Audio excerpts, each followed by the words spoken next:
મોરબીના ચાડદરા ગામની બ્રાહ્મણી નદીમાંથી રેતીની ચોરી ઝડપાઈ છે। મોરબી ખનિજ વિભાગે દરોડા પાડતા રેતી ચોરી સામે આવી હતી। એક લોડર, 3 ડમ્પર સહિત 1.10 કરોડનો મુદ્દામાલ જપ્ત કરાયો છે। તમામ મુદ્દામાલ હળવદ પોલીસને સોંપી આગળની કાર્યવાહી હાથ ધરાઈ છે। ખનિજ વિભાગની કાર્યવાહીથી ખનિજ માફિયાઓમાં ફફડાટ ફેલાયો છે।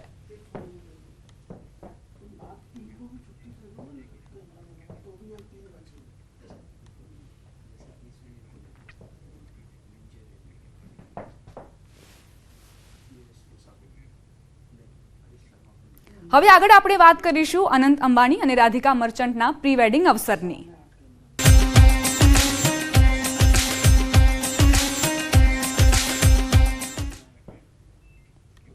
રિલાયન્સ ઇન્ડસ્ટ્રીઝના ચેરમેન મુકેશ અંબાણીના પુત્ર અનંત અંબાણી અને એન્કોર હેલ્થકેરના સીઈઓ વિરેન મર્ચન્ટની પુત્રી રાધિકા મર્ચન્ટ આ વર્ષે લગ્નના બંધનમાં બંધાવવા જઈ રહ્યા છે।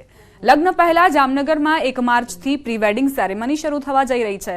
લગ્ન પૂર્વેની તૈયારીઓને લઈને અંબાણી પરિવાર સહિત જામનગરમાં ભારે ઉત્સાહ છે। આ પ્રસંગે દેશ વિદેશના મહાનુભાવો જામનગર આવશે, જેમાં વૈશ્વિક નેતાઓ, ઉદ્યોગપતિઓ, રાજકીય નેતાઓ, વૈશ્વિક મહાનુભાવો, દિગ્ગજો, ફિલ્મ ઇન્ડસ્ટ્રી, ખેલ જગત સહિતના તમામ હસ્તીઓ જોવા મળશે।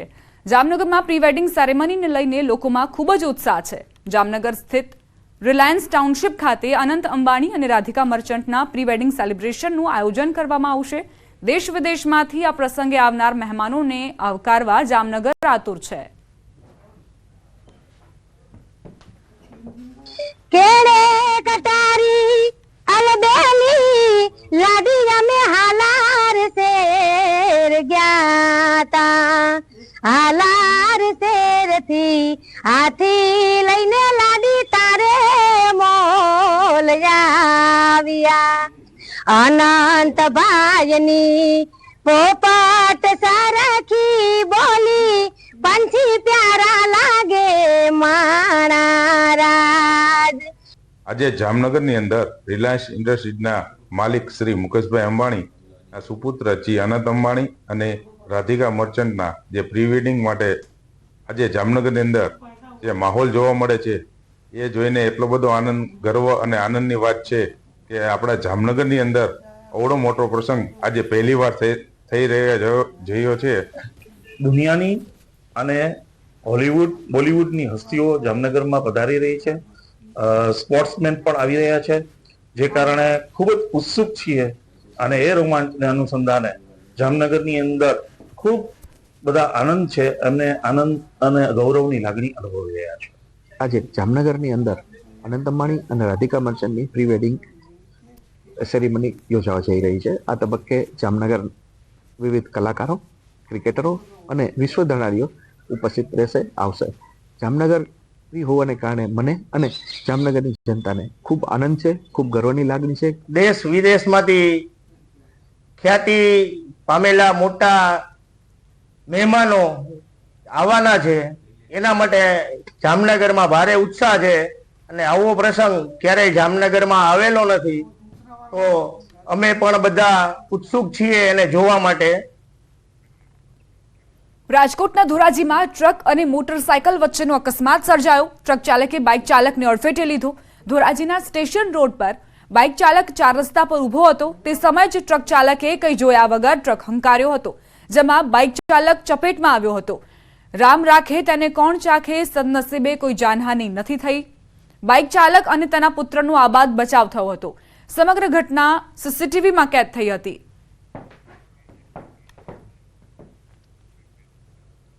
સમાચાર મોરબીથી લીલાપર ચોકડી નજીક અકસ્માત સર્જાયો। કાર અને ટ્રેક્ટર વચ્ચે અકસ્માત સર્જાયો, જેમાં કારનું કચ્ચરઘાણ બોલી ગયું। સદનસીબે કોઈ જાનહાનિના સમાચાર નથી। મોરબી ટ્રાફિક પોલીસે કાર અને ટ્રેક્ટરને રસ્તા પરથી હટાવી ટ્રાફિક પૂર્વવત કરાવ્યું હતું।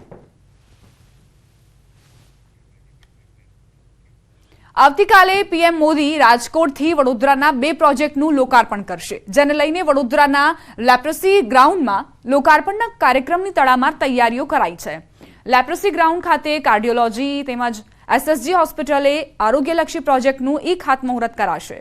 350 કરોડના ખર્ચે 2 પ્રોજેક્ટ તૈયાર કરવામાં આવશે। અંદાજે 2 વર્ષમાં બનીને તૈયાર થશે અને આ બંને પ્રોજેક્ટ આ કાર્યક્રમમાં આરોગ્ય મંત્રી ઋષિકેશ પટેલ પણ ઉપસ્થિત રહેશે। વડોદરા ખાતે પણ 350 કરોડના હેલ્થના લાગતા પ્રકલ્પોનું એ ખાતમુહૂર્ત છે.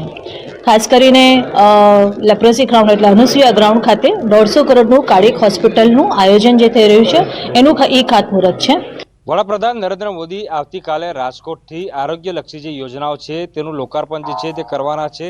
ત્યારે ખાસ કરીને વાત કરીએ તો વડોદરા શહેરમાં પણ જે વડાપ્રધાન છે તેઓ વર્ચ્યુઅલી જોડાવાના છે અને આરોગ્યલક્ષી જે પ્રોજેક્ટ છે તેનું લોકાર્પણ વડોદરા ખાતેથી પણ થવાનું છે. ત્યારે વડોદરા શહેરની વાત કરવામાં આવે તો લગભગ 350 કરોડના જે આરોગ્યલક્ષી પ્રોજેક્ટ છે તે વડોદરા શહેરમાં તૈયાર કરવાનું આયોજન જે છે તે વહીવટીતંત્ર દ્વારા કરવામાં આવ્યું છે. ત્યારે આ સીધા દ્રશ્યો તમે જોઈ રહ્યા છો કે આ લેપ્રેસી ગ્રાઉન્ડ ખાતે એ હોસ્પિટલ જે છે તે બનાવવાનું આયોજન કરવામાં આવ્યું છે. સ્થાનિક ધારાસભ્ય છે મનીષાબેન વકીલ, તેમના દ્વારા રાજ્ય સરકારમાં રજૂઆત કરવામાં આવી હતી કે કાર્ડિયોલોજી હોસ્પિટલ જે છે તેમના મત વિસ્તારમાં બનાવવામાં આવે, જેથી જે મોટી માત્રામાં મતદારો છે એટલે કે નાગરિકો છે તેમને આરોગ્યલક્ષી સુવિધા છે જેનો લાભ મળી શકે.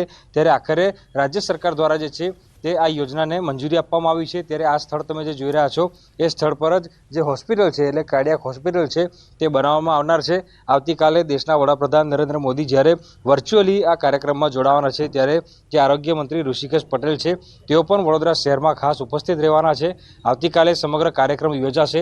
ત્યારે લેપ્રેસી ગ્રાઉન્ડના તમે દ્રશ્યો જોઈ રહ્યા છો કે વહીવટીતંત્ર દ્વારા તડામાર તૈયારીઓ જે છે અહીંયા કરવામાં આવી રહી છે. આવતીકાલે જ્યારે કાર્યક્રમ યોજાશે ત્યારે મોટી સંખ્યામાં જે અહીંના સ્થાનિક નાગરિકો છે તેઓ જોડાશે. આરોગ્ય મંત્રી આવવાના છે તો સાથે સાથે વડોદરા શહેરના જે હોદ્દેદારો છે, રાજકીય અગ્રણીઓ છે તેઓ પણ આ કાર્યક્રમમાં વિશેષ ઉપસ્થિત રહેવાના છે. એટલે ટૂંકમાં કહીએ તો વડાપ્રધાન જ્યારે આવતીકાલે રાજકોટથી વિવિધ આરોગ્યલક્ષી પ્રોજેક્ટનું લોકાર્પણ કરવાના છે ત્યારે આ સમગ્ર કાર્યક્રમમાં વડોદરાવાસીઓને પણ લગભગ 350 કરોડના જે આરોગ્યલક્ષી પ્રોજેક્ટ છે તેનો લાભ મળવાનો છે. હાર્દિક દીક્ષિત, ન્યૂઝ 18 ગુજરાતી, વડોદરા.